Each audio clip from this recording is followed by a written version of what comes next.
At the beach with his fiancée, the Korean Mafia boss turns pale after seeing his ex with twins. He was a legend. The dragon of soul who painted the streets red and vanished like smoke. She was the only innocent thing he ever touched, so he chose death over dragging her into darkness. 5 years of hiding, 5 years of lies, until he sees her at his own resort, with 2 identical little boys, their eyes fierce like his own. His fiancée stands beside him, clueless, his carefully constructed paradise just shattered with his buried past. And the man who never showed fear is about to be exposed. This is the story of the enforcer who faked his death, and the woman who raised his warriors alone. Welcome to a love that survived the underworld. It just waited. Hey everyone, I'm back with another explosive Korean romance that's guaranteed to stop your heart. Before we dive into this mafia boss's nightmare reunion, tap that like button if you're obsessed with dangerous men who'll destroy anyone for family. I see you out there watching. Drop a comment with your city and the current time so our global squad can connect in the thread. And if you're new here, smash that subscribe button and ring the notification bell so you don't miss the next deadly twist in this unforgettable series. Alright, let's step into the fire. The Coral Bay Resort stretched across its private island like a postcard from heaven. Dong moved through his beachside tiki bar like he owned every grain of sand beneath his feet. Because he did, not through inheritance or business acumen, but through blood money laundered clean over 5 brutal years. At 38, he'd mastered the art of disappearing. His resort, Paradise Found, had become the ultimate sanctuary for tourists seeking tropical escape. His new identity was airtight, backed by forged documents that cost him 3 contacts and a bullet wound. His past had been buried so deep that even the syndicate believed the dragon was dead. And yet, as he laughed with Gung Woong behind the bar, her hand warm in his, he couldn't help but scan the perimeter. Old habits. 3 exits mapped, security cameras monitored. The weight of the blade still strapped to his ankle, even in paradise. Gung Woong didn't know any of this. She was busy mixing a batch of her famous coconut mojitos for the afternoon crowd, her smile genuine and unguarded. The perfect partner for a resort owner. Her kindness had never known violence. The diamond on her finger caught the sunlight, modest and sweet, chosen because she'd pointed at it through a shop window and said it reminded her of sea glass. Their wedding was 6 weeks away. A small ceremony on the beach at sunset. Everything was simple. Everything was exactly as he'd designed it to be. Until he saw her. Near the surfboard rack, partially hidden by a family unloading beach gear, a woman stood watching 2 small boys race toward the water. Her posture impossibly familiar. Same defensive stance, shoulders slightly raised like she was ready to fight or flee. Same graceful tension he'd memorized during 2 years of stolen moments before the world exploded. Matilda Graham. 5 years collapsed into nothing. He was 33 again, standing in their apartment with blood still under his fingernails, watching her sleep for the last time. He'd kissed her forehead, whispered that he loved her, staged his own murder before sunrise because the syndicate's enemies were circling, because staying meant watching her die, because loving her was the most dangerous thing he'd ever done. He'd convinced himself it was mercy, that Matilda would grieve and move on, find someone safe who worked in an office and came home without checking for tails. That love was a weakness enforcers couldn't afford when half of Seoul wanted them dead. He'd chosen survival. He'd walked away from the only person who had ever seen past the violence to the man underneath. And he'd never looked back. Couldn't. Because looking back meant admitting that killing yourself to save someone might be the cruelest thing you could do to them. Dong didn't do regret. His kills were clean. His escapes were flawless. His new life was a perfectly executed con. But now she was 40 feet away. And she wasn't alone. 2 little boys orbited around her, identical down to the stubborn set of their jaws as they argued over which surfboard to choose. They couldn't be more than 4 years old. Their dark hair stuck up in the same defiant way despite obvious attempts to comb it down. One boy, slightly bolder, kept pointing at the biggest board. His aggressive stance, the way his small fists clenched and his chin jutted forward in challenge. Dong's entire body went ice cold. That was his stance. His exact posture before a fight. The same coiled readiness he'd had in every syndicate training photo. The look that made grown men step back. The coconut in his hand slipped, cracking against the bamboo bar. Gung Woong turned, concerned. "Babe, you okay? You look like you've seen a ghost." But Dong couldn't hear her questions. The tropical sounds faded into white noise. The world had narrowed to a single devastating truth. He had sons, 2 of them, and he'd been dead to them their entire lives. His feet moved on instinct. Muscle memory from 100 approaches on 100 targets. Gung Woong's hand slipped from his arm as he walked toward the surfboards, toward Matilda, toward the 2 boys who were now looking up at the sound of breaking coconut shells. And when they turned, Dong saw his own eyes staring back at him. Doubled. The same sharp focus. The same hunter's gaze. The same predatory awareness that had made syndicate rivals back down without a word spoken. 15 feet away. He stopped. Matilda had noticed him now. She stood slowly, every muscle tensing, instinctively moving between him and the boys. Her face cycled through shock, recognition, disbelief, and finally settled on something far more dangerous than anger. The look she'd given him the night she found out what he really did for a living. The look that said, "You're a ghost, and ghosts don't get to come back." The afternoon sun hung heavy over Coral Bay Resort, turning the ocean into liquid gold. Dong leaned against the bamboo bar, genuinely laughing for what felt like the first time in weeks. Gungwung had just told him about Mrs. Chen from Bungalow 7 trying to negotiate a discount using her Pomeranian as emotional leverage. She said Mr. Fluffkins has separation anxiety and needs an ocean view. Gungwung giggled, wiping down the counter with practiced efficiency. Like the dog cares about the view. Dong shook his head, grinning. "Did you give it to her?" "Of course I did. I'm a sucker." She reached across the bar and tapped his nose with one wet finger. "Just like someone else I know who gave that honeymooning couple a free upgrade because they reminded you of us. That's different. They were in love." "We're in love, you ridiculous man." Gungwung's smile could have powered the entire island. She grabbed a fresh coconut from the ice bucket, expertly macheteing the top off in 2 clean strikes. The blade work would have impressed his old crew. She had no idea. "Here, your favorite. Extra rum, light on the judgment." She slid the coconut across the bar. The little umbrella tilted at a jaunty angle. Their fingers touched as he took it, and she held on for just a moment longer, her thumb tracing circles on his knuckles. 6 weeks, she said softly. Her eyes were the color of warm honey, completely unguarded. 6 weeks and you're stuck with me forever, Dong. Last chance to run. Not running. His voice came out rougher than intended. Never running from you. Good. Because I already ordered 200 white orchids, and if you bail, I'm hunting you down. She was joking, but there was something fierce underneath it. Gungwung loved hard and completely. It was one of the things that terrified him most about her. He raised the coconut in a mock toast. To Mrs. Chen's emotional support Pomeranian and to us. To us and our beautiful, simple, drama-free life.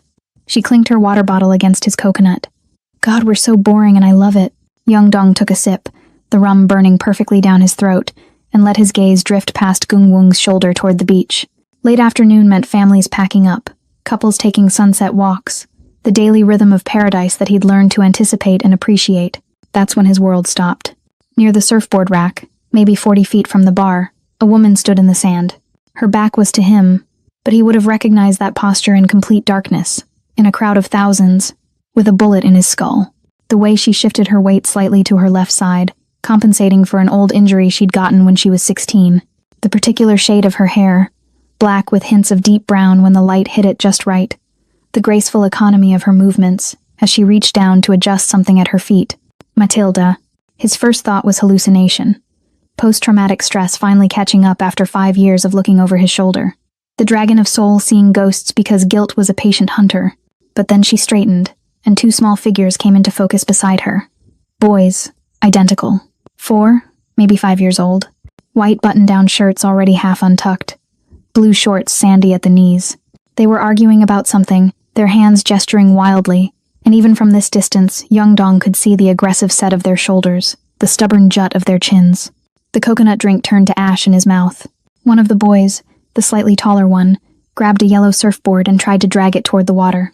His brother immediately protested, pointing at a blue board instead. Their argument escalated, voices carrying across the sand in rapid Korean.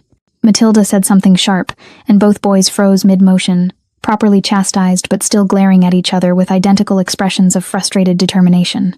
That expression. Dong had seen it in the mirror 10,000 times.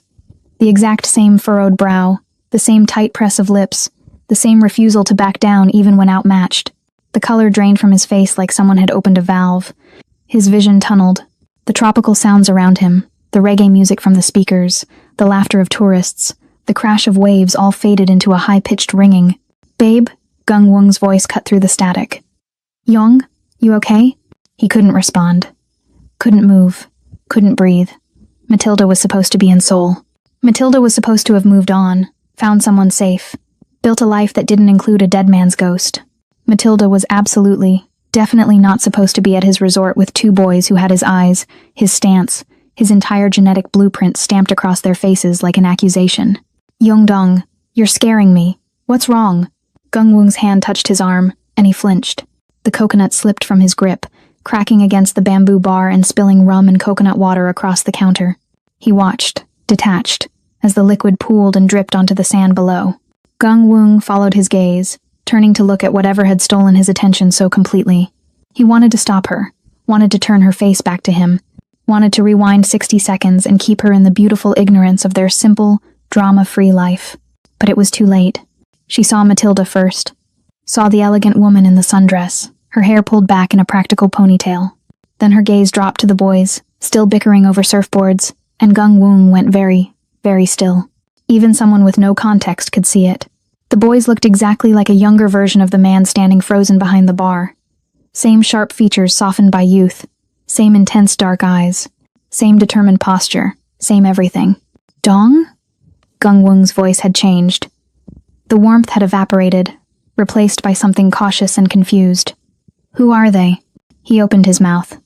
Nothing came out. What could he possibly say? The truth was too large, too complicated, too devastating to fit into words. The lie wouldn't come either, blocked by the sheer magnitude of what was standing 40 feet away on his beach. Gungwung looked back at the boys, then at him again, her expression shifting from confusion to dawning horror.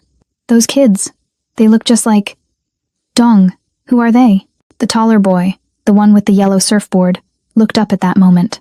His gaze swept the beach and landed, with uncanny precision, directly on Yongdong. For 3 heartbeats, father and son stared at each other across the sand. The boy's eyes narrowed, analytical and far too old for his age, studying Yongdong with the kind of focus that made veteran criminals nervous. Then the boy tugged on Matilda's dress and pointed. Yongdong watched as Matilda turned, following her son's gesture, and their eyes met for the first time in 5 years. Her face went through a dozen emotions in 2 seconds. Shock, disbelief, recognition. And then, finally, a cold fury that hit him harder than any fist ever had. Beside him, Gungwung whispered, "Oh my God. Dong, what did you do?" He had no answer. The Dragon of Soul, the man who'd orchestrated impossible heists and survived situations that killed legends, had absolutely no answer. If you despise secrets that ruin relationships, smash that subscribe button. Comment Truth Matters if you think Yongdong should have told Gungwung about his past before proposing. Yongdong moved before conscious thought could stop him. Muscle memory from 100 intercepts, 1,000 operations where timing meant the difference between success and a body bag. He vaulted over the bar with the fluid grace of someone who'd spent years training his body to be a weapon, ignoring Gungwung's startled cry behind him. "Stay there," he said without looking back. Not a request. A command in a voice she'd never heard him use before. His feet hit the sand, and he was already calculating angles, approach vectors, the cleanest path that would keep the boys from seeing him too clearly. Matilda had turned away again, crouching down to say something to the shorter twin. Her body language protective and tight. She hadn't fully registered that it was him yet. Hadn't processed that her dead fiancé was alive and running a resort like some kind of sick cosmic joke. He had maybe 30 seconds before that changed. The tiki hut sat off to the side of the main beach area, a covered structure where they stored extra equipment and served afternoon snacks. Its shadows would give them privacy. Its position would shield the boys from seeing too much. Yongdong angled his approach, coming at Matilda from the side, using a group of German tourists as temporary cover. 20 feet, 15, 10. "Jack, put that board back," Matilda was saying in Korean, her voice carrying that particular maternal warning that meant business. "We talked about asking first, but Jeremy wants the blue one and I want. Jeremy can speak for himself. Both of you. 5 minutes to decide together or we're going back to the bungalow." 5 feet. Yongdong's hand closed around her elbow, gentle but absolutely firm. "Matilda. Now. Don't make a scene." She spun, instinct turning her toward the threat, and her free hand came up fast, aiming for his throat in a defensive strike he'd taught her years ago in case anyone from the syndicate ever came for her. He caught her wrist before it connected, redirected her momentum, and pulled her toward the tiki hut, in one smooth motion that would have looked to anyone watching like an intimate embrace between lovers. "Let go of me," she hissed, but she was already moving with him, her maternal instinct overriding everything else. Get the threat away from the children first, assess later. Good, she'd learned. "The boys stay where they are," he said quietly, urgently. I'm not here to hurt anyone. We need to talk. 30 seconds. Please. They rounded the corner of the tiki hut and he released her immediately, hands up, stepping back to give her space. The shadows swallowed them, the sounds of the beach muffling into distant ambiance. Matilda stared at him like he was a corpse that had climbed out of its grave. Her chest was heaving, her eyes wide and wild. You're dead. You're supposed to be dead. Matilda. The slap came so fast he almost didn't register it until his cheek was stinging and his head had snapped to the side. She'd put everything behind it. 5 years of grief, rage, betrayal, and whatever else she'd been carrying since the night he'd disappeared. He took it. Didn't block, didn't move, didn't defend. He deserved it. Deserved much worse. You're dead, she repeated, and now her voice was shaking. They found your car, your blood, your wallet. The syndicate sent flowers to a funeral I held for an empty casket. I know. I'm sorry. I had to what? Had to let me believe you were murdered? Had to let me spend 6 months looking over my shoulder waiting for them to come for me next?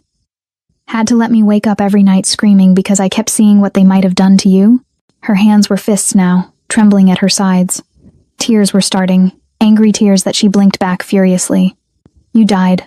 I mourned you. I moved on. I can explain. Explain? She laughed, a broken sound that cut through him worse than any blade. You disappeared 5 years ago without a word, without a phone call, without a note. You let me think you were dead, young. You let me bury you. I was protecting you. The words came out defensive, hollow even to his own ears. The syndicate was cleaning house. They were killing anyone connected to the Lee operation. I had targets on me from 3 different crews. Staying meant painting you with the same target. So you chose death over trust, over telling me, over letting me decide if I wanted to face that risk with you. Matilda's voice dropped to something more dangerous than shouting. You made that choice alone. I made the only choice that kept you alive. And it never occurred to you that I was already pregnant? The words hung in the air like smoke from a gun. That I'd been trying to tell you for 3 days before you vanished? That I was carrying your children? The world tilted. Young Dong grabbed the tiki hut support beam to steady himself. What? Jack and Jeremy, your sons, 4 years old, conceived that last week we were together before you decided to become a ghost. Her laugh was bitter. I found out 2 weeks after your funeral. Stood in a bathroom at my sister's apartment, staring at 2 pink lines, wondering how I was supposed to raise children alone when their father was dead and the syndicate might come for them. Matilda, I didn't know. Of course you didn't know. You were too busy being dead. She stepped closer, her voice dropping to a fierce whisper. Do you know what it's like to tell 4-year-old boys that their father was a hero who died protecting people? Do you know how many times Jack has asked me what you looked like? Jeremy has nightmares where faceless men come to take me away like they took his daddy. I never meant. You never asked. You decided. You chose. You played God with my life and theirs, and you didn't give any of us a vote. She wiped her eyes roughly with the back of her hand. And now you're here, running a resort, playing house with some woman, living your best life while I've been raising your sons in Seoul, jumping at every shadow, wondering if the syndicate would ever figure out those boys were yours. The syndicate thinks I'm dead. Did they? It wasn't a question. Then why am I here, young? Why am I at a resort on a random island in the middle of nowhere instead of home in Seoul? The cold that had been pooling in his gut turned to ice. Matilda, why are you here? She met his eyes, and he saw the fear underneath the anger. The same fear he'd seen the night everything went wrong 5 years ago. 2 weeks ago, someone burned down my apartment, left a message spray-painted on the wall. A viper. Jack and Jeremy were at my sister's. We barely got out. The Viper Syndicate. Not a question, a death sentence. I didn't know where else to go. The twins needed somewhere safe, somewhere far from Korea. I found this place online, some resort with good security and privacy. It was supposed to be anonymous, random. Her voice cracked. It was supposed to be nowhere near you because you were supposed to be dead. Mommy? A small voice cut through the tension. Both of them froze. Mommy, where are you? Jack, or Jeremy. Young Dong couldn't tell from voice alone. Matilda's entire body went rigid, her maternal instinct overriding everything else. I'm coming, baby, she called back, her voice instantly steady, despite the tears still wet on her cheeks.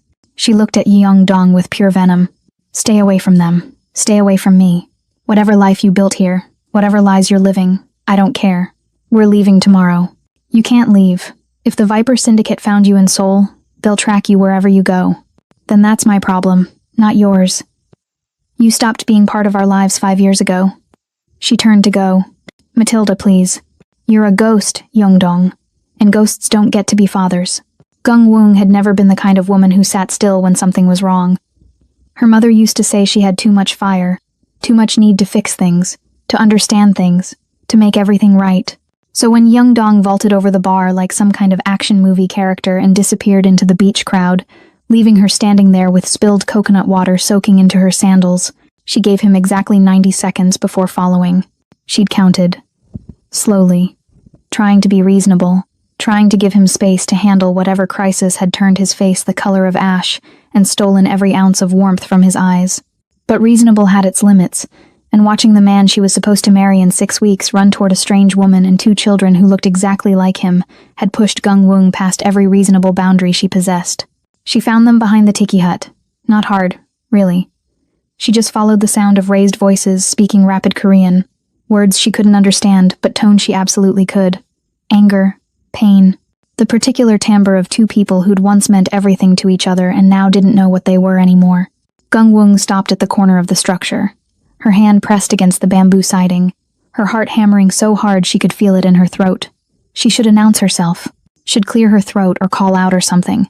But her feet had rooted themselves in the sand, and her voice had disappeared entirely. Supposed to be dead, the woman was saying in English now, her accent crisp and educated. You're supposed to be dead, Young. Do you understand what you did to me? I was protecting you. That was Dong, but it wasn't Dong. The voice was the same, but the tone was all wrong. Harder, colder. The voice of someone used to giving orders and expecting them to be followed. The syndicate was... Don't. The woman cut him off. Don't you dare talk to me about the syndicate like I didn't know what you were. Like I didn't spend 2 years loving a man who came home with blood on his hands. Gung-woong's breath caught. Blood on his hands. The syndicate. What was the syndicate? Matilda, please. I raised them alone, Young. Alone. Do you understand? Your sons, Jack and Jeremy, 4 years old, and they've never met their father because their father chose to die rather than trust me with the truth. Sons. The word ricocheted through Gung-woong's chest like a bullet. Those boys on the beach weren't cousins or nephews or some coincidental resemblance. They were his. Dong had children. 2 of them. And he'd never said a word. 6 weeks from their wedding, and he'd never said a single word. Gung-woong's hand moved to her engagement ring without conscious thought, twisting it around her finger the way she did when she was anxious. The modest diamond caught the filtered sunlight coming through the tiki hut's thatched roof. Sea glass, she'd called it. Simple and beautiful and perfect for their simple, beautiful, perfect life. Except none of it was real. I didn't know you were pregnant, Dong was saying, and there was something broken in his voice now. I swear to God, Matilda, I didn't know. Would it have changed anything? Would you have stayed? Silence. Long enough that Gung-woong knew the answer even before he spoke. I don't know, he said finally. Honestly. The people after me didn't care about collateral damage. They would have killed you. Would have killed the babies. I couldn't. So you killed yourself instead. Very heroic. Very noble. Very stupid. Matilda's voice cracked. And now I'm here, running again, and you're here playing resort owner with... Her name is Gung-woong. Dong's voice softened slightly. She's my fiancée. We're getting married in 6 weeks. The words hit Gung-woong like a physical blow, even though she already knew them. Hearing him say it to this other woman, this Matilda who clearly had been everything to him once, made it real in a way that hurt worse than anything she'd expected. Congratulations. Matilda's laugh was bitter. Does she know? Does your fiancé know who you really are? What you really are? She knows what she needs to know. Which is nothing. She knows nothing. Matilda's voice rose. Does she know you used to be an enforcer for one of the most violent crime syndicates in Seoul? Does she know how many people you've killed? Does she know the Dragon of Seoul didn't die, he just got a tan and started serving cocktails? Dragon of Seoul. Enforcer. Crime syndicate. The words were piling up, each one rewriting everything Gung-woong thought she knew about the man she loved. That's not who I am anymore, Dong said. And God, he actually sounded like he believed it. You don't get to choose what you are, Young. You just are. And now I'm here because 2 weeks ago, someone from your old life burned down my apartment in Seoul. With my children inside, Matilda's voice dropped to something razor sharp. They left a message. A viper. Spray-painted on what was left of the living room wall. Jack and Jeremy were at my sister's for the night. 5 hours later and they would have been ash. Gung-woong felt the world tilt. Someone had tried to kill children. Those beautiful little boys on the beach. arguing over surfboards. Someone had tried to murder them because of whatever Dong used to be. The Viper Syndicate, Dong said, and now his voice was pure ice. They found you. They found someone. Maybe me. Maybe you. Maybe they're just cleaning up old business. I don't know and I don't care. I just need my sons safe and away from Seoul and away from you and away from everything connected to that life. Running won't help. If they tracked you to Seoul, they'll track you anywhere. Then what do you suggest? That I trust the ghost who abandoned me? The dead man who built a new life with someone else? Matilda laughed again, that same broken sound. I don't need your protection, Young. I need you to stay away from my children. Gung-Wung couldn't stay hidden anymore. Couldn't stand in the shadows listening to her entire relationship dissolve into lies and violence and a past she'd never been told about. She stepped around the corner of the tiki hut, and both of them froze. Dong looked at her and something died in his eyes. The last bit of hope that maybe she hadn't heard. Maybe she hadn't been standing there long enough to piece it together. But she had. And he could see it on her face. Gung-Wung, he started. Don't. Her voice came out steadier than she felt. Just, don't. Matilda looked between them, and something like pity crossed her face. You really didn't tell her anything, did you? That's not your concern, Dong said. Actually, I think it is. Matilda turned to Gung-Wung fully, and despite everything, there was kindness in her eyes. Sympathy. I'm Matilda. I was engaged to Yeung Dong 5 years ago before he faked his death and let me believe he was murdered. Those 2 boys on the beach are Jack and Jeremy. His sons. Our sons. And 2 weeks ago, people from his old life tried to kill all 3 of us. Gung-Wung felt tears starting, hot and angry behind her eyes. His old life. He was an enforcer, a killer for the Korean mob. They called him the Dragon of Seoul. Matilda's voice was gentle but relentless. And now that life has found us again, which means it's found you too. That's enough, Dong said sharply. No, it's not. Gung-Wung found her voice, found the anger underneath the hurt. She's right. I deserve to know. I deserve to know who I'm marrying, who I've been sleeping next to for 2 years, who I've been planning a life with. She looked at Dong, really looked at him, and saw a stranger. Who are you? I'm the same person I've always been with you.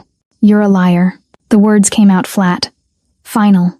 Everything you told me, everything we built, it's all a lie. My feelings for you aren't a lie, but everything else is. Gung-Wung twisted the ring off her finger. It came off easier than it should have. She looked at it for a moment, this symbol of a future that never existed, and then held it out to him. I don't know you. I thought I did, but I don't. Gung-Wung, please.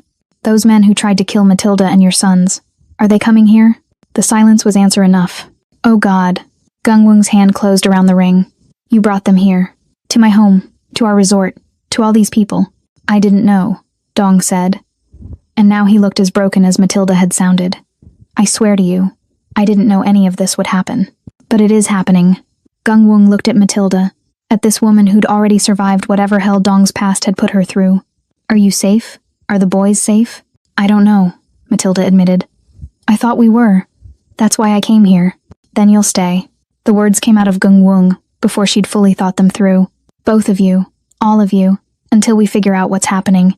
Gung-Wung, Dong started. Not for you, she cut him off. For them.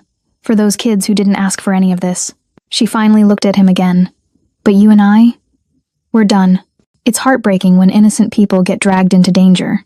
If you hate it when past drama destroys a happy future, hit like.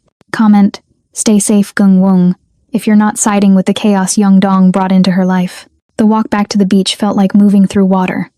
Every step heavier than the last. Yeung Dong followed 10 paces behind Matilda and Gung-Wung, close enough to protect them if needed, far enough to give them space from the bomb he detonated in both their lives. The 2 women weren't speaking to each other, but there was an understanding between them now. The understanding of people who'd both been lied to by the same man. The twins were right where Matilda had left them, still arguing over the surfboards, completely oblivious to the fact that their entire world had just shifted on its axis. The taller one, the one with the yellow board, had won apparently. He was dragging it toward the water with grim determination while his brother followed, protesting in rapid Korean. Jack, you promised we'd take turns, the shorter twin was saying. You always do this. You always. I'm older. I get to go first. You're older by 3 minutes. Still counts, Jeremy. Matilda called out to them in Korean, her voice carrying that particular mom tone that meant the argument was over whether they liked it or not. Both boys stopped mid-motion, turning toward her voice, and that's when they saw him. Yongdong had faced down armed enforcers, survived interrogations that would have broken most men, stared into the eyes of crime bosses who'd built empires on fear. None of it compared to standing on a beach while two 4-year-old boys looked at him with his own eyes. Jack, the bold one, dropped the surfboard and stepped forward. His posture was protective, placing himself slightly in front of his brother in a way that made Yongdong's chest tight. "Mommy, who's that man?" "This is," Matilda's voice caught. She looked at Yongdong, and for a moment there was a question in her eyes. A last chance to run, to stay dead, to keep being the ghost who'd abandoned them. But Gungwung's words were still ringing in his ears. "I don't know you. I thought I did, but I don't." And Matilda's accusation from earlier. "You don't get to choose what you are, Young. You just are." He was a killer, a liar, a man who'd faked his death and broken the heart of the only woman who'd ever really known him. But he was also, apparently, a father. And maybe that was the one thing he couldn't run from anymore. "I'm Yongdong," he said, dropping into a crouch so he was at their eye level. His Korean felt rusty on his tongue after years of speaking mostly English. I'm a friend of your mother's. From a long time ago." Jeremy, the quiet one, tilted his head in that analytical way Yongdong recognized from every mirror he'd ever looked into. "You look like us." The words stuck. "How did you explain genetics to a 4-year-old? How did you explain anything about this situation?" "He has our nose," Jack added, moving closer with zero fear. The kid had no sense of stranger danger apparently, just walked right up to Yongdong and stared at him with unblinking intensity. "And our eyebrows. Mommy, why does he have our face?" "Because..." Matilda's voice broke completely. Gungwung reached out and touched her arm, a gesture of support between women united in their wariness of him. Matilda took a breath, steadied herself, and said, "Because he's your father." The words hung in the air like smoke. Jack's eyes went wide. Jeremy's jaw literally dropped. Both boys stared at Yongdong like he'd just descended from another planet. "Our daddy?" Jeremy whispered. "But Mommy said our daddy was dead." "I thought he was," Matilda said quietly. "I was wrong." Jack's response was instantaneous.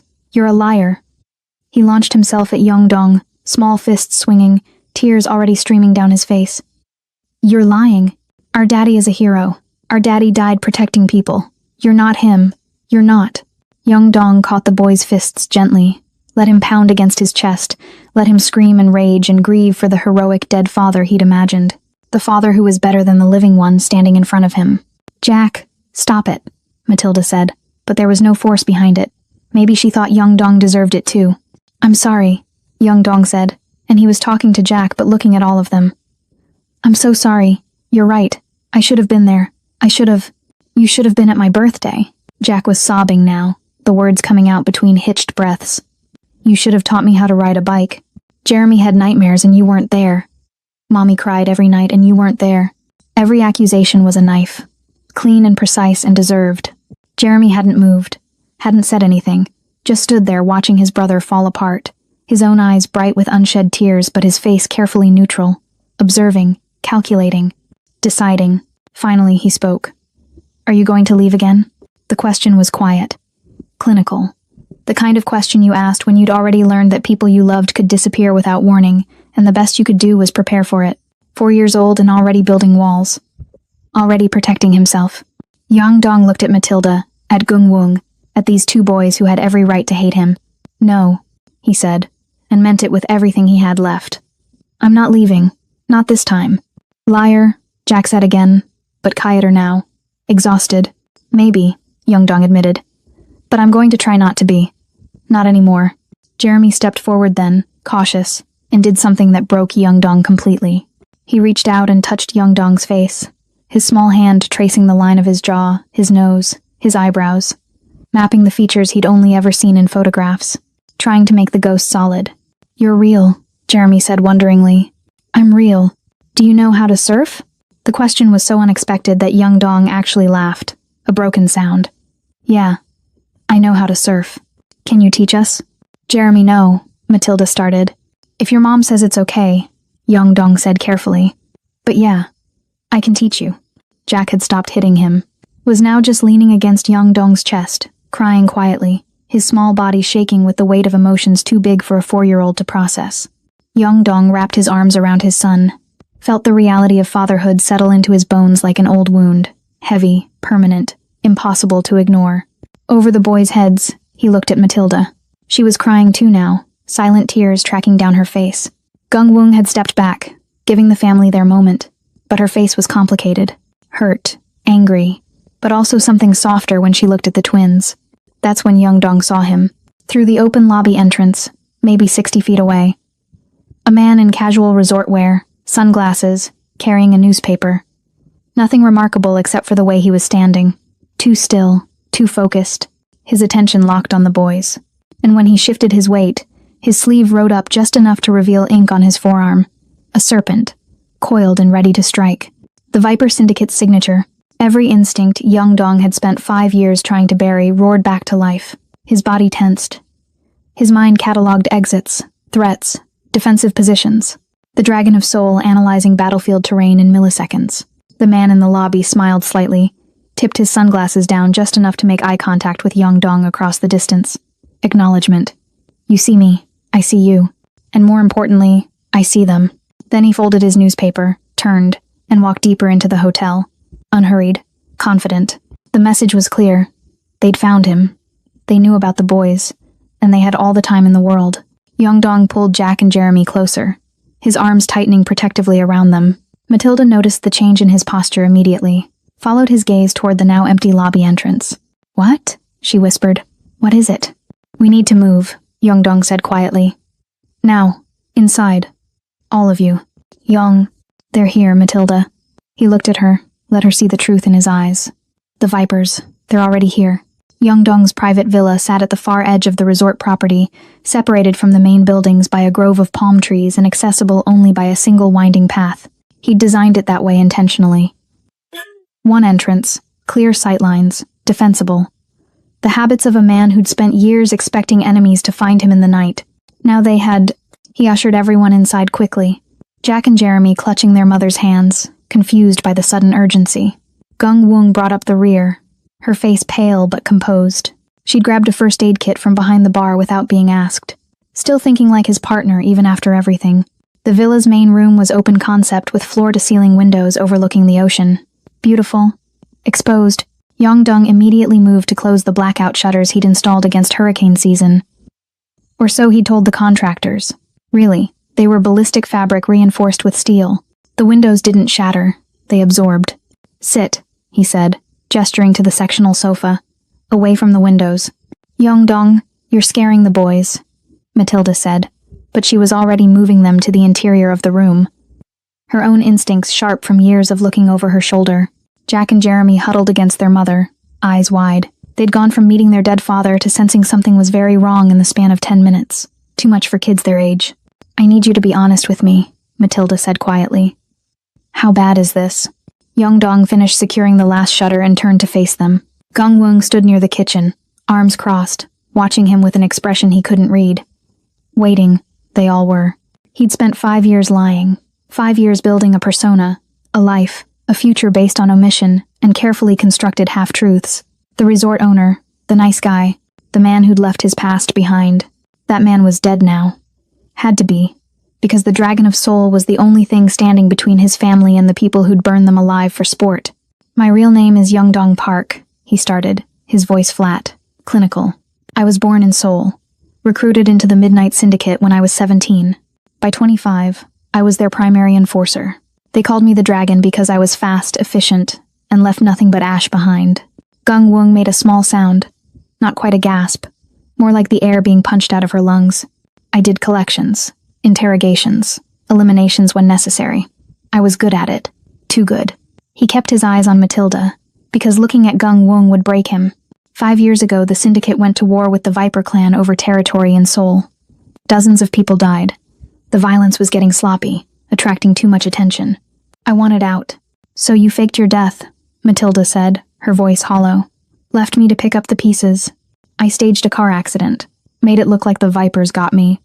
Left enough blood and evidence that even the Syndicate believed it. His hands clenched at his sides. I had contacts who owed me favors. Got new documents. New identity. Bought this resort with money I'd been hiding for years. Became someone else. Someone better? Gung Wung asked, and there was acid in her tone. Someone quieter, Young Dong corrected. But not better. Never better. Just hidden. Jeremy raised his hand like he was in school. Are you a bad man? The question was so direct, so innocent, that it cut deeper than any of Jack's accusations on the beach. Dong looked at his son, at those eyes that were too much like his own, and couldn't lie. Yes, he said simply. I've done bad things, hurt people. I'm not proud of it, but I can't change it either. Are you going to hurt us? Jeremy asked. Never. The word came out with absolute conviction. I will never hurt you, any of you. That's why we're here. That's why I need you to listen very carefully. He moved to the coffee table, pulled out his laptop, and brought up the resort security camera feeds, multiple screens showing different angles of the property, the beach, the lobby, the parking lot. The man I saw had a viper tattoo. That's the signature of the Viper clan. They're not subtle. They're not sophisticated. What they are is brutal and relentless. He pointed to one of the screens showing the main entrance. If they're here, it's not just one scout. It's a team. And they don't do warnings. What do they want? Gungwung asked. Me. Dead, preferably. But they'll settle for anyone connected to me. He looked at Matilda. When they burned your apartment, that wasn't about you. That was bait. They were hoping I'd surface to protect you. And here I am, Matilda said bitterly. Led them right to you. You didn't know. Neither did I. Gungwung's voice was quiet. Dangerous. I didn't know I was sleeping next to someone with a target on his back. Didn't know this resort. These people, all of them are in danger because of you. You're right. Dong met her eyes finally. You're absolutely right, and I'm sorry. If I could take it back, if I could keep you separate from this. But you can't. She laughed without humor. Because that's not how this works, is it? You don't get to pick and choose who gets hurt by your past. It just spreads, like poison. Gungwung, don't. She held up a hand. Just tell me what we do now. How do we keep these kids safe? How do we keep everyone in this resort safe? The fact that she said we, despite everything, made something in Dong's chest crack open. He didn't deserve her. Didn't deserve any of them. But he'd use every skill, every contact, every brutal lesson the syndicate had taught him to protect them anyway. First, we locked down the resort. I'm calling in sick, sending guests home, closing for emergency maintenance. Anyone who doesn't need to be here, leaves. He pulled out his phone, started typing. Second, I have contacts, people who owe me, security contractors who don't ask questions. They'll be here by tonight. Security contractors, Matilda repeated. You mean mercenaries?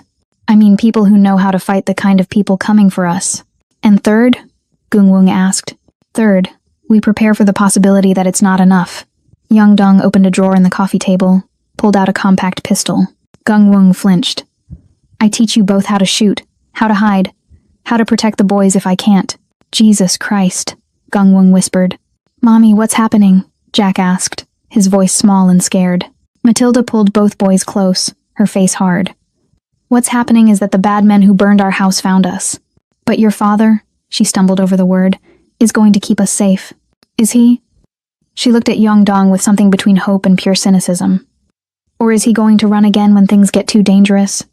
Fake another death? Leave us to clean up the mess? I'm not running, Dong's voice was steel. Not from this, not from them, not from you. You've said that before. I know, and I broke that promise. But this is different. They've seen the boys. They know what they look like. Even if I ran, they'd still come for you, for Jack and Jeremy. Because that's what the Vipers do. They don't just kill their targets. They erase bloodlines. The words hung in the air like a death sentence. Gungwung looked sick. Matilda's arms tightened around the twins. So what? Matilda's voice shook. We just wait here for them to attack? We prepare. We fortify. And when they come because they will come, we make them regret ever finding us. Dong's phone buzzed. A reply from one of his contacts. Then another. Then a third. His network, dormant for 5 years, was waking up. The dragon might have been hiding, but he never forgot how to breathe fire. Gungwung walked to the window, peered through a gap in the shutters at the paradise outside. The beach where tourists should be lounging. The water where children should be playing. All of it about to become a war zone because of choices made years before she even knew Dong existed. I should hate you, she said quietly. I should take those kids and run as far from you as possible. You should, Dong agreed. But I don't. She turned to face him, and there were tears in her eyes. I don't know why. Maybe I'm stupid. Maybe I'm in shock. But I look at those boys and I think about what happens to them if you're not here. What happens if the only person who knows how to fight these monsters walks away? Gungwung. So I'm staying. Not for you. Not for us. For them. She looked at Jack and Jeremy. But when this is over, when everyone's safe, we're done. You understand that? I understand. Good. She wiped her eyes roughly. Now show me how to use that gun. The Viper Syndicate targets women and children to get what they want. If you can't stand cowards who prey on the weak, hit that subscribe button right now. Comment cowards to show you stand against this toxic behavior. The sun dropped below the horizon like a stone, and with it went any illusion of safety. Yongdong had spent the afternoon transforming the villa into a fortress. Extra ammunition stashed in strategic locations. First aid supplies within reach. Escape routes mapped and rehearsed until Jack could recite them in his sleep, and Jeremy had memorized every exit without being asked. The security contractors he'd called never arrived. Their phones went straight to voicemail. All three of them. Men who'd survived wars in 6 countries, who'd pulled Yongdong out of situations that should have been death sentences, suddenly unreachable. That told him everything he needed to know. The Vipers had gotten to them first. Money or threats or bodies. It didn't matter. He was alone. Not alone. He had Gung Wung, who'd spent 2 hours learning to handle the compact Glock with grim determination, her hands steady despite the fear in her eyes.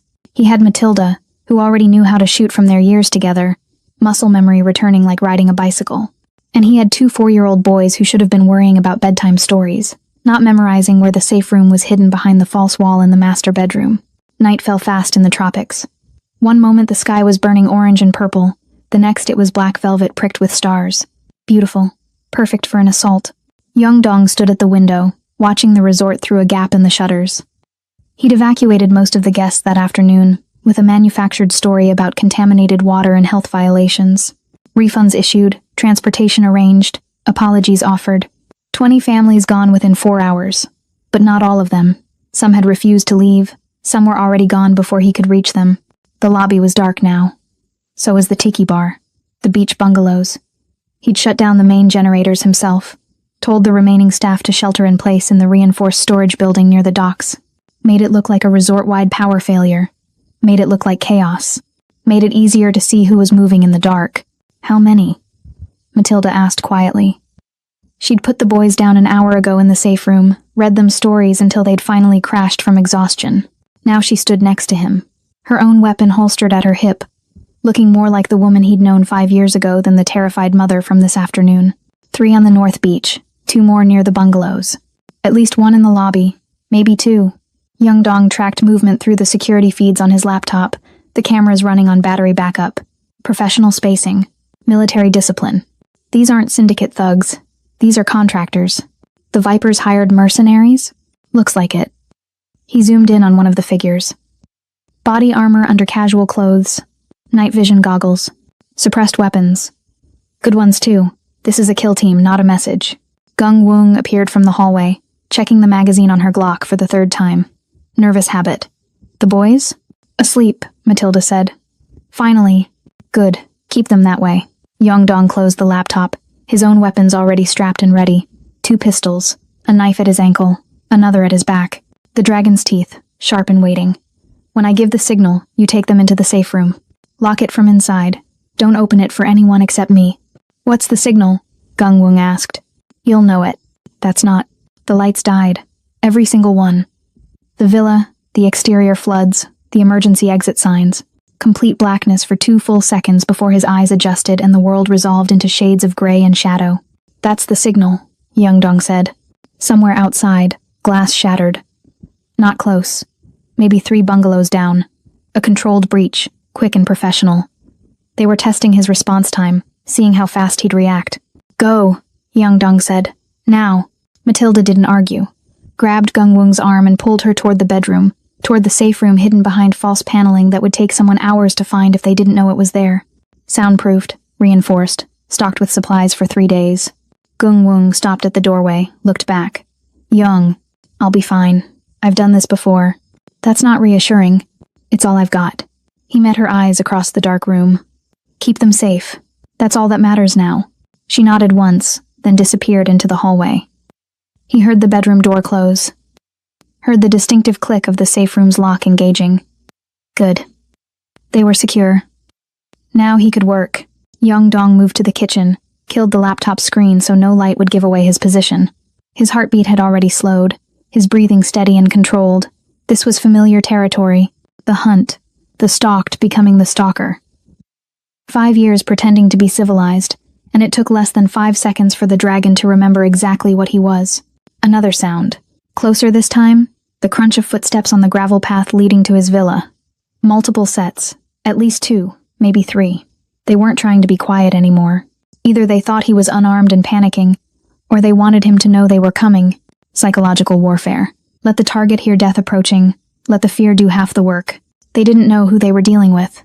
Young Dong moved through his own villa like smoke, years of training overriding any need for light.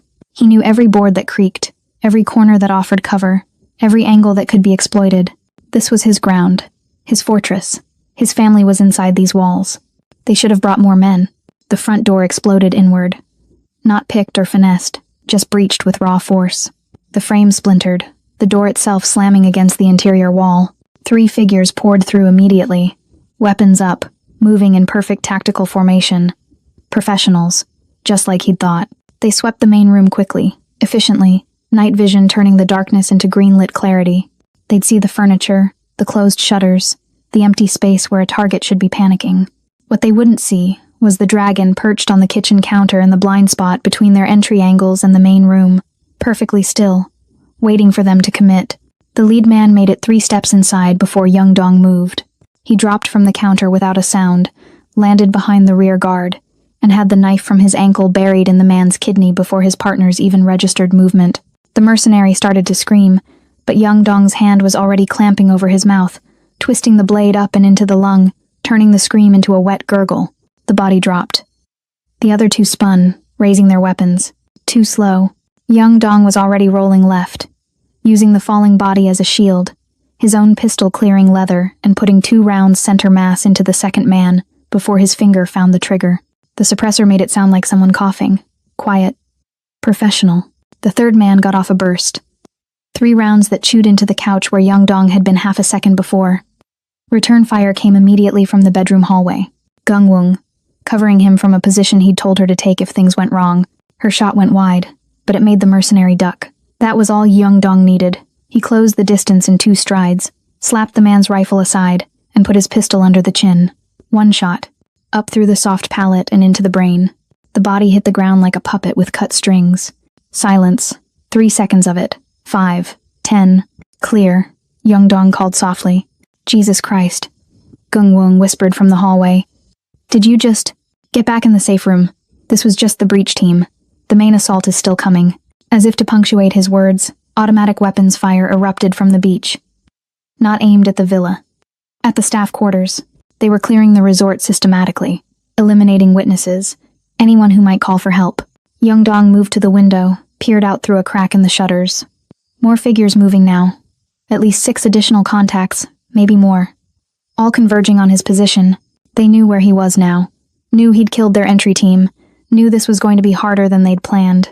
Good. Let them come. Let them see what happened when you threatened the dragon's family. Let them remember why Seoul's underworld used to whisper his name like a curse. Young Dong checked his weapons, counted his ammunition, and smiled without humor in the darkness. 5 years of peace had made him soft, made him forget what he was capable of when everything he loved was on the line. Time to remind them. Time to remind himself. The war council was over. The war had begun. Young Dong didn't wait for them to come to him. The dragon had never been defensive, never been the prey. 5 years of serving coconut drinks hadn't changed the fundamental truth of what he was. A predator who'd learned to hunt in Seoul's blood-soaked streets. He went out through the villa's back door, the one that led directly to the beach, moving low and fast through the palm grove. The mercenaries were advancing on his position from multiple angles, textbook pincer movement, probably expecting him to barricade inside and wait for the inevitable breach. Instead, he flanked them. The first one never saw him coming. The mercenary was posted near the tiki bar, covering the main approach to the villa, his night vision scanning the paths. Professional stance, good weapon discipline, probably ex-military, maybe special forces, the kind of operator who got paid 6 figures for a single night's work. He died for half that, and it still wasn't worth it. Young Dong came at him from the blind spot created by the bar's thatched roof overhang, moving through the sand without sound.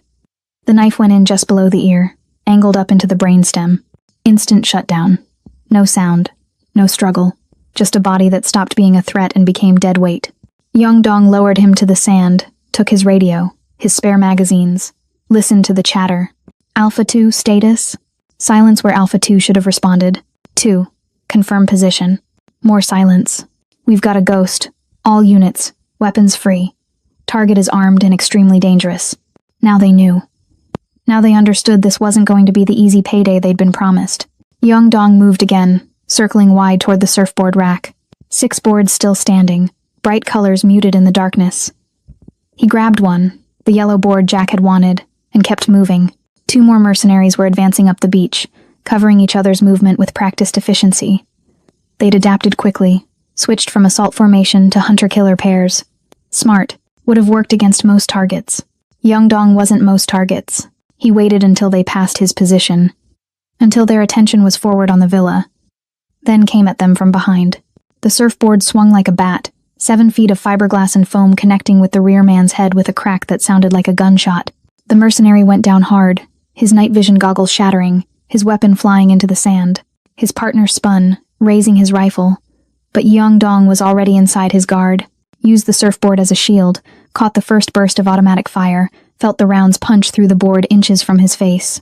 Then he drove forward, all his weight and momentum behind the broken surfboard, slamming it into the mercenary's throat. The man went down choking. Dong followed him to the ground, drove his knee into the chest, and finished it with the knife. Quick, clinical, no hesitation. 3 down. At least 6 more somewhere in the dark. The radio crackled. This is Team Lead. Regroup at Rally Point Charlie. The client didn't tell us we were hunting the fucking dragon. The dragon. So they knew. Knew who he was, what he'd been. And they were regrouping, which meant they were scared. Good. Fear made people sloppy. Dong grabbed a tiki torch from the bar area, the kind with real fire that tourists love to photograph. The oil-soaked head burned bright and hot. He moved toward the bungalows, toward where he'd heard the chatter say Rally Point Charlie was located. They wanted to regroup? He'd give them something to regroup around. The first bungalow went up fast. Dry thatch, wooden structure, designed for aesthetics, not fire safety. The torch sailed through an open window, and within seconds flames were licking up the walls. The fire lit up the beach like daylight, killing every night vision advantage the mercenaries had. Someone opened fire. Panicked 3-round bursts that went wide, chewing into palm trees and sand. Dong tracked the muzzle flash, returned fire with measured precision. 2 shots, center mass. The firing stopped. Another mercenary broke cover, trying to flank around the burning bungalow.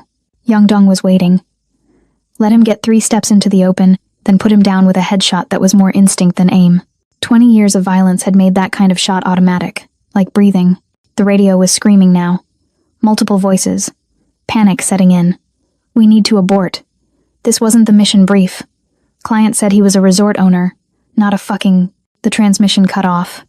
Someone had killed the channel. Probably the team leader, trying to maintain control. But it was too late. The team was fracturing, fear overwhelming training. Dong moved through the chaos like a ghost, using the fire and shadows to stay invisible. He'd become the dragon again, and the dragon didn't lose on his own ground. Another mercenary went down near the water's edge, killed with the pistol he'd taken from the first body. Another tried to surrender, hands up, weapon dropped. Dong shot him anyway.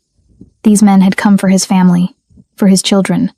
Mercy was a luxury he couldn't afford. What he didn't know was that the safe room door had cracked open. That Jeremy, unable to sleep through the gunfire, had slipped past his exhausted mother and made it to the villa's main room. That Jack had followed his brother, always following, and now both boys stood in the doorway watching their father work, watching the dragon hunt. Dong cornered the last 2 mercenaries near the dock. They'd run out of places to hide, backed up against the water with nowhere to go. Professional to the end, they tried to fight their way out. Coordinated fire, tactical movement, everything by the book. It didn't matter. Dong used the dock pilings for cover, waited for them to empty their magazines on full auto, then moved while they were reloading. Close quarters now, too close for guns. He went through them like water through paper. Strikes that broke bones and crushed windpipes, movements that were pure violence refined into art. The first man's neck snapped with an audible crack. The second tried to draw a sidearm, but Dong caught his wrist, twisted it until something gave, then drove the man's own knife up under his ribs and into his heart. The body slid off the blade and into the water with barely a splash. Silence. Real silence this time. No gunfire, no radio chatter, no footsteps in the sand. Just the crackle of flames from the burning bungalow and the gentle lap of waves against the dock. Dong stood there, breathing hard, covered in blood that wasn't his, feeling the adrenaline slowly drain away. His hands were shaking slightly. Not from fear, from coming back to himself, from remembering what he'd been trying to forget for 5 years. He was the Dragon of Soul. And the dragon protected his own. When he turned back toward the villa, he saw them, 2 small silhouettes in the doorway, Jack and Jeremy, frozen in place, their eyes wide with shock and something that might have been fear or might have been awe or might have been both. They'd seen everything. The violence, the killing. The father they'd just met that afternoon transformed into something brutal and efficient and utterly terrifying. "Boys," he said quietly, his voice hoarse, "you should be in the safe room." Neither of them moved. Neither of them spoke. Just stared at him like he was a stranger. Like he was a monster. Maybe he was. Jack found his voice first, small and shaking. You killed all those men." "I did. No point in lying. No point in softening it. They came to hurt you, hurt your mom. I couldn't let that happen." "Are you going to kill us too?" Jeremy asked. And the question was so innocent, so genuinely confused, that it broke something in Dong's chest. "Never. I would die before I let anyone hurt you, including me." He took a step toward them, then stopped when they both flinched. "I know I'm scary. I know what you just saw was—" "You were like a superhero," Jack whispered, and there was wonder in his voice now instead of fear. "Like in the movies. You saved us." "I'm not a hero, Jack. Heroes are good people. I'm just—" "Our dad," Jeremy finished. "You're our dad and you protected us." Dong didn't know what to say to that. Didn't know how to explain that protection and heroism weren't the same thing. That what they'd watched was murder, clean and simple, justified only by the fact that the alternative was their deaths. Behind the boys, Matilda appeared, her face pale. She'd seen too. Seen him become the man she'd thought she'd left behind. The man she'd loved and feared in equal measure. "Get them inside," Dong said quietly. "This isn't over." That was just the first wave. But Matilda just stood there, staring at him with an expression he couldn't read. "I forgot," she said finally. "I forgot what you were capable of when someone threatens what's yours." "Matilda, thank you." The words were barely a whisper. "For not running this time. These mercenaries are just doing it for the money, destroying a family for a paycheck. If you believe loyalty is worth more than gold, press like. Comment family first if you're not siding with these greedy villains." Dawn came slow and reluctant, like it didn't want to illuminate what the night had left behind. The beach looked like a war zone because that's exactly what it had been. Bodies in the sand, the bungalow still smoldering, reduced to charred skeleton and ash, bullet casings glinting in the early light like scattered coins. The yellow surfboard split in half, its bright color now stained dark. Dong sat on the villa's back steps, watching the sunrise paint the sky in shades of pink and gold that felt obscene given what had happened here. His shirt was off, discarded somewhere during the fight, and now he could catalog the damage. A graze along his ribs where one of the mercenaries had gotten lucky. Bruises blooming across his torso in purple and black, his knuckles split and bleeding, a deeper cut on his shoulder that was still seeping. Nothing fatal, nothing that wouldn't heal. But he felt every year of his 38, felt the weight of 5 years of soft living colliding with the brutal reality of what he'd once been. The dragon's body remembered how to fight, but it also remembered how much fighting cost. The villa door opened behind him. Gungwung emerged with the first aid kit, her face drawn and exhausted. She'd stayed up all night watching the security feeds, covering the approaches while Matilda kept the boys calm in the safe room. Now she looked at the carnage spread across her paradise and something in her expression was just tired. "Let me see," she said, settling beside him on the steps. Not asking, stating. Dong didn't argue. He angled his shoulder toward her, watched as she opened the kit with practiced efficiency. She'd learned field medicine during her Peace Corps years in Guatemala, before she'd found her way to running a resort. Another thing about her he'd loved. She could handle a crisis without falling apart. The antiseptic stung when she applied it, but he didn't flinch. Compared to everything else, this was nothing. "That one needs stitches," Gungwung said, examining the shoulder wound. "I can do it, but it's going to hurt." "Do it." She threaded the needle without another word. Her hand steady despite the tremor he could see in her shoulders. The needle bit into his skin, pulling flesh closed with efficient precision. He watched her work instead of watching the beach, saw the concentration on her face, the way she bit her lower lip when she focused. "I'm sorry," he said quietly. For all of this. For bringing this into your life. I know you are. She tied off a stitch, started another. Doesn't change what happened. No, it doesn't. Those men, the ones you killed, they probably had families, people who loved them. Her voice was flat, clinical, and you just executed them. They came here to murder children, Gung-Wung. To kill you and Matilda and 2 4-year-old boys because someone paid them enough money. I don't regret what I did. I know. That's what scares me. She finished the stitches, cut the thread, covered the wound with gauze and tape. I watched you on the security feeds. You weren't angry. You weren't scared.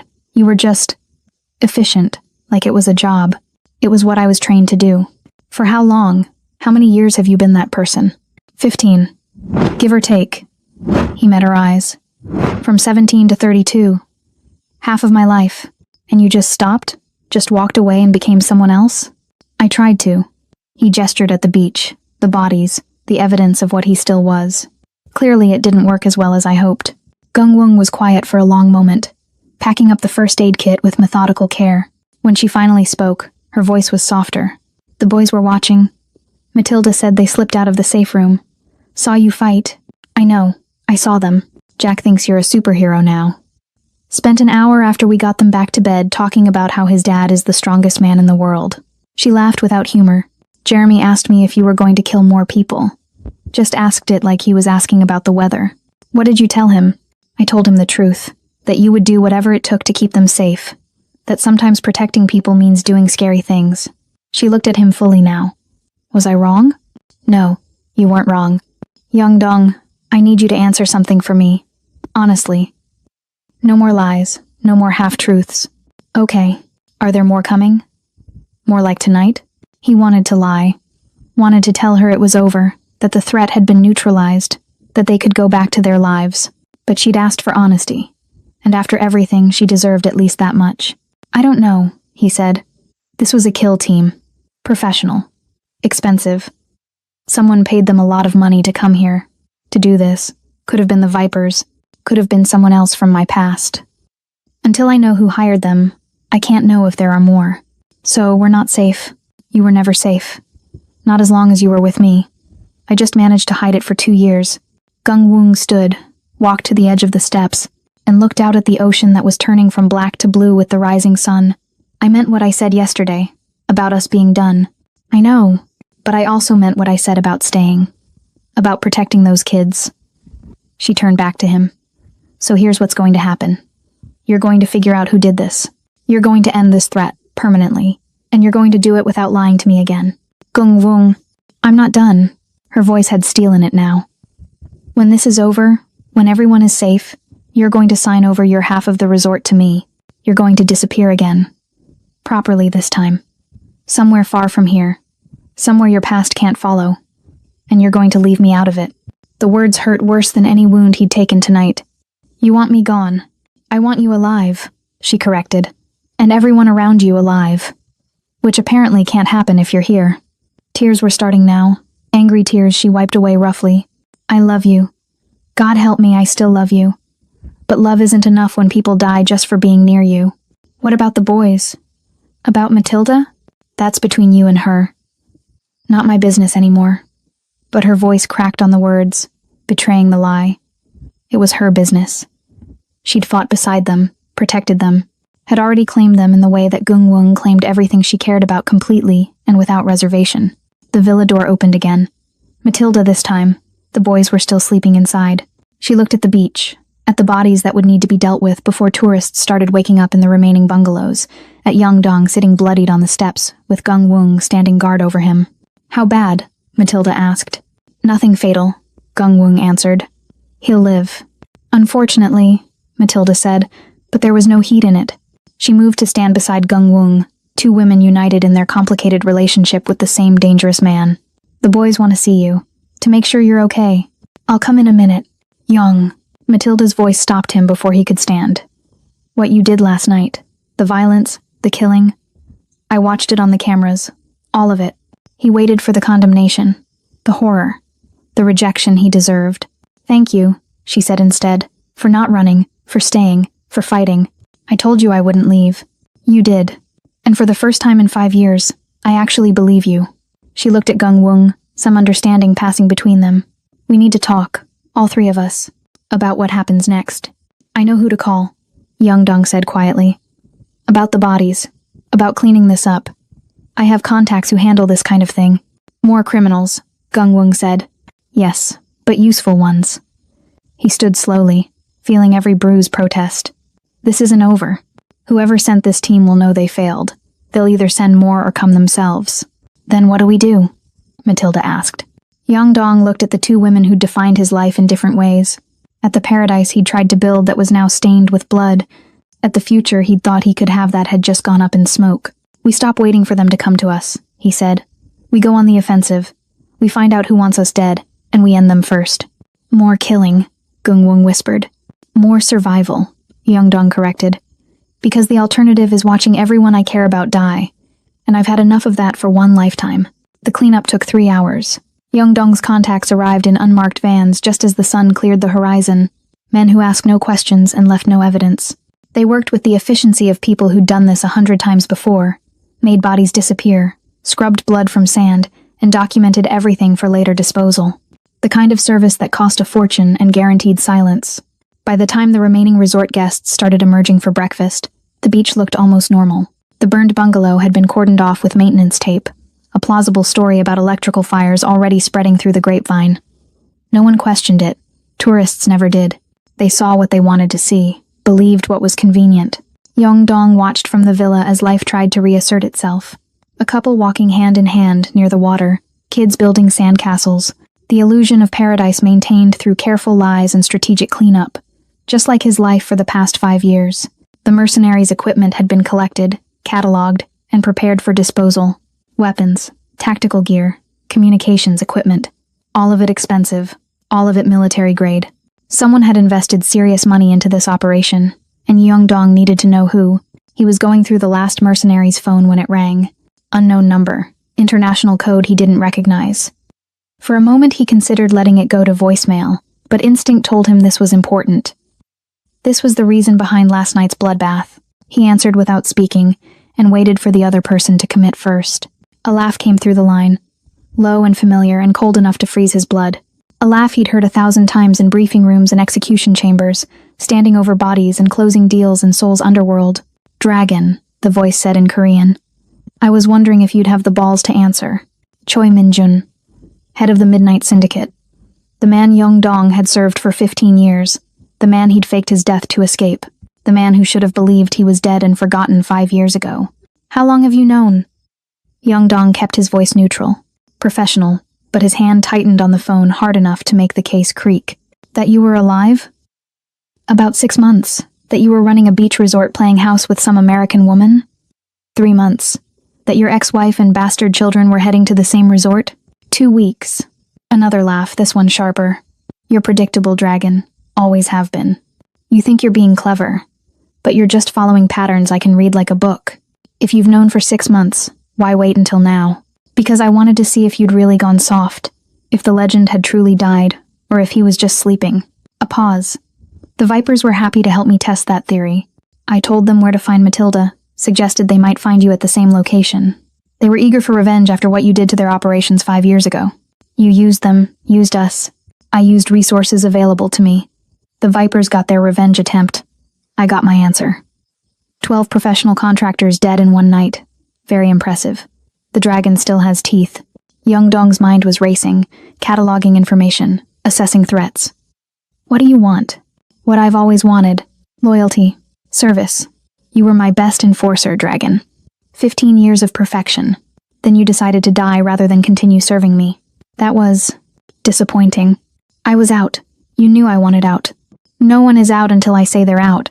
The warmth had drained from Choi's voice now, leaving only ice. You made me look weak. Made other people think they could leave too. I had to make examples. Killed 3 good men just to prove a point after you died. That's on you, not me. Everything you touch is on you, Dragon. Including those children playing in the sand right now. Beautiful boys. They look just like you. Such a shame it would be if something happened to them. The world went red at the edges. Young Dong walked to the window, looked out at the beach. Jack and Jeremy were there, building a sandcastle under Matilda's watchful eye. Gung Wung sat nearby, her body language protective despite everything. His family, all of them, in one place, vulnerable. Touch them, and I'll burn your entire organization to ash, Yongdong said quietly. There's the dragon, I remember. All fire and threats. Choi's laugh was genuinely pleased. But you're not in a position to threaten me. I have your location. I have surveillance on everyone you care about. I have resources you can't imagine. Last night was a test. Tomorrow could be an army. What do you want? I want you to come home. Back to Seoul. Back to the syndicate. Choi's voice dropped, becoming almost paternal. One last job, dragon. Do this for me, and I'll let your little family live in peace. You can go back to serving cocktails and pretending you're not a killer. I'll even throw in protection. Make sure no one else comes for them. And if I refuse, then I send that army I mentioned. Not contractors this time, my own people. 50 men who've been training for years, who worship the legend of the dragon and want to prove themselves by killing him. They'll burn that resort to bedrock. Everyone dies. The American woman, your ex-wife, those beautiful children, every tourist, every staff member, every witness. And you get to watch before I put a bullet in your head personally. The phone felt like a weapon in Yongdong's hand. Something he could use to hurt, to destroy. But it was just plastic and circuits, and the threat was real and immediate, and 6,000 miles away with resources he couldn't match. What's the job? He heard himself ask. We'll discuss details when you arrive. Let's just say there's a politician who needs to be convinced to support certain legislation. Convinced permanently, if you understand my meaning. An assassination. Such an ugly word. I prefer problem solving. Choi's voice turned businesslike. You have 48 hours to arrive in Seoul. I'll send coordinates. Come alone. Complete the job. Then you're free. Really free this time. I'll even put it in writing if that makes you feel better. Your word means nothing. Perhaps. But it's the only option you have where everyone you love survives the week. A pause. Oh, and dragon, don't think about running. Don't think about trying to hide them somewhere safe. I have eyes everywhere. The moment you deviate from my instructions, the moment you try to be clever, I make a phone call, and your family dies screaming. Understand? Yongdong looked out at the beach. At Jack carefully patting sand into place, his tongue sticking out in concentration. At Jeremy drawing elaborate patterns with a stick, already an artist at 4 years old. At Matilda laughing at something one of them said, the sound carrying across the sand like music. At Gung Wung watching them all with an expression that was equal parts heartbreak and love. His family. The thing he'd died to protect 5 years ago. The thing he'd abandoned to keep safe. The thing that had found him anyway, despite all his lies and careful planning. I understand, he said. Excellent. I'll send the details within the hour. Don't disappoint me, dragon. I'd hate to have to kill those children. They remind me of you at that age. So much potential. Choi hung up without another word. Yongdong stood there holding the dead phone, feeling the weight of the choice he'd just made settle onto his shoulders like a physical thing. He could stay and fight, could fortify the resort, call in every favor he had, turn this place into a fortress. But Choi was right about the resources. An army against one man, even a man called the Dragon, was just math, and the math said everyone died, or he could go back, could put himself back in the cage he'd escaped 5 years ago, could become the weapon one more time, do one more job, kill one more person for a man he despised, trade his freedom for their lives. Not really a choice at all. Matilda looked up and saw him in the window. Her smile faded immediately. She knew that expression. Had seen it before when he was planning operations, calculating casualties, accepting that some things couldn't be avoided. She stood, said something to Gung Wung, and started walking toward the villa. Gung Wung followed, both women moving with purpose. They'd heard his side of the conversation through the security system, probably. Or they just knew. Women who'd loved dangerous men developed instincts. Yongdong met them at the door. Who was it? Matilda asked, though her face said she already knew. Choi Minjun. He's alive. He knows about all of you, and he wants me back. Back where? Gung Wung asked. Seoul. One last job. Then he promises to let us go. Promises, Matilda repeated bitterly. The same promises he made when you joined? The same promises that kept you for 15 years? I don't have another option. He'll send an army if I refuse. He'll kill everyone. So you go back to being a killer, back to being his weapon. Gung Wung's voice was hollow. After everything that happened last night, after I watched you become that person again, now you're choosing to stay that person. I'm choosing to keep you alive. Yongdong looked at both of them. All of you. If that means going back, if that means one more job, then that's what I do. And if he doesn't let you go after? If one job becomes two, becomes forever? Matilda demanded. Then I make sure he can't follow through on his threats first. Yeongdong's voice was cold now. Pure dragon. I go back. I do the job. And then I cut the head off the snake so it can never threaten any of you again. You're talking about killing him, Gungwung said.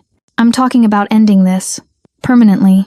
He looked out at the beach, at Jack and Jeremy playing in the sand as the